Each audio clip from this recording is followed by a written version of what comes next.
નમસ્કાર, સમાચારો સાથે હું છું જયેશ। સૌપ્રથમ સમાચાર રાજકોટથી કે જ્યાં નાફેડ ખરીદ કેન્દ્ર પર બારદાનના જથ્થામાં આગ લાગી છે। અગમ્ય કારણોસર બારદાનના જથ્થામાં આગ ભભૂકી ઉઠી। આ દ્રશ્યો આપ જુઓ। મામલતદાર અને પોલીસની ટીમ હવે ઘટના સ્થળે પહોંચી છે અને સમગ્ર ઘટનાને લઈને તપાસ શરૂ કરાઈ છે।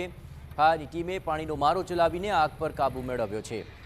અન્ય બારદાનોને સ્થળ પરથી ખસેડી લેવામાં આવ્યા જેથી આગ પ્રસરે નહીં। સદનસીબે મગફળીના પાકમાં આગથી નુકસાન નથી થયું। તો રાજકોટના ધોરાજીમાં નાફેડ ખરીદી કેન્દ્ર પર બારદાનોના જથ્થામાં અચાનક જ આગ લાગી અને મોટા પાયે આ નુકસાન સર્જાઈ ગયું। આગ લાગતા અફરાતફરીનો માહોલ સર્જાયો હતો। ઘટનાને પગલે ફાયર વિભાગની ટીમે આગ પર કાબૂ મેળવી લીધો છે। સાથે જ મામલતદાર અને પોલીસની ટીમ પણ ઘટના સ્થળ પર પહોંચી હતી। આગને લીધે અન્ય બારદાનોને તાત્કાલિક સુરક્ષિત સ્થળે ખસેડાયા છે। જોકે સદનસીબે મગફળીની ખરીદીનું સ્થળ બારદાનોના જથ્થાથી દૂર હોવાથી પાકને કોઈ નુકસાન નથી પહોંચ્યું।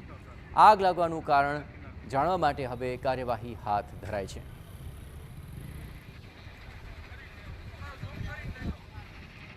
બારદાન તો ગણી ના શકાય। આગ લાગેલી આ તમે રૂબરૂ જો કોઈ ગણી શકાય પોઝિશન નહીં, પણ અંદાજિત નુકસાન છે એ નક્કી। બરાબર, બે બારદાન હતા, એના વચ્ચે ઢગલો બે થોડી ગેપ હતી એટલે મજૂર બારદાન લેવા ગયા હતા। બરાબર, અને બારદાન લેવા ગયા હતા લઈને પાછા આવ્યા હતા। એ દરમિયાન એવું બન્યું એવું જાણવા મળે, કદાચ મજૂરે બીડી પીને નાખી હોય કે એવું બધું કોઈ હોઈ શકે। એવું હું એકચ્યુઅલ ના કહી શકું, પણ એવું કોઈ કારણ હોઈ શકે।